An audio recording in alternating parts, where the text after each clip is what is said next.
Welcome to missionary biography. ఫిబ్రవరి 6, 1834 సంవత్సరంలో Ludwig గారు జన్మించారు. వీరు సుమత్రాలోని బాటక్ భూములకు చెందిన డానిష్ లూథరన్ మిషనరీ. క్రైస్తవ మిషనరీపై ఆసక్తి బర్మాలోని రేనిష్ మిషనరీ సొసైటీ సెమినరీలో చేరడానికి దారితీసింది. 1862 సంవత్సరంలో సుమత్రా అంతర్భాగంలోని బాటక్ ప్రజలకు మిషనరీగా వెళ్లారు. ఆయన మొదటి మిషన్ స్టేషన్ సీలుడుంగ్ లోయలో ఉంది. ఆయన ప్రారంభంలో ఇబ్బందులను ఎదుర్కొన్నారు, కానీ తర్వాత అనేక మంది స్థానిక ముఖ్యులను, వారి అనుచరులను క్రైస్తవ్యంలోనికి నడిపించడంలో విజయం సాధించారు. స్వదేశీ బాటక్ చర్చిని స్థాపించారు.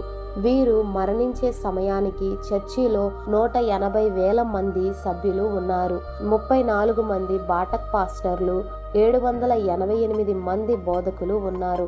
నేడు చాలా మంది బాటక్ క్రైస్తవులు ఆగ్నేసియాలో అతిపెద్ద లూథరన్ చర్చ్ తెగలలో ఒకటైన బాటక్ క్రిస్టియన్ ప్రొటెస్టెంట్ చర్చికి చెందినవారు. ఈ ఇన్ఫర్మేషన్ కనుక మీకు వర్త్ అనిపిస్తే లైక్ చేసి, సబ్స్క్రైబ్ చేసి, మన ఛానల్ని ఫాలో చేసి మీ అభిప్రాయాన్ని కామెంట్ సెక్షన్లో తెలియజేయండి. Thank you all.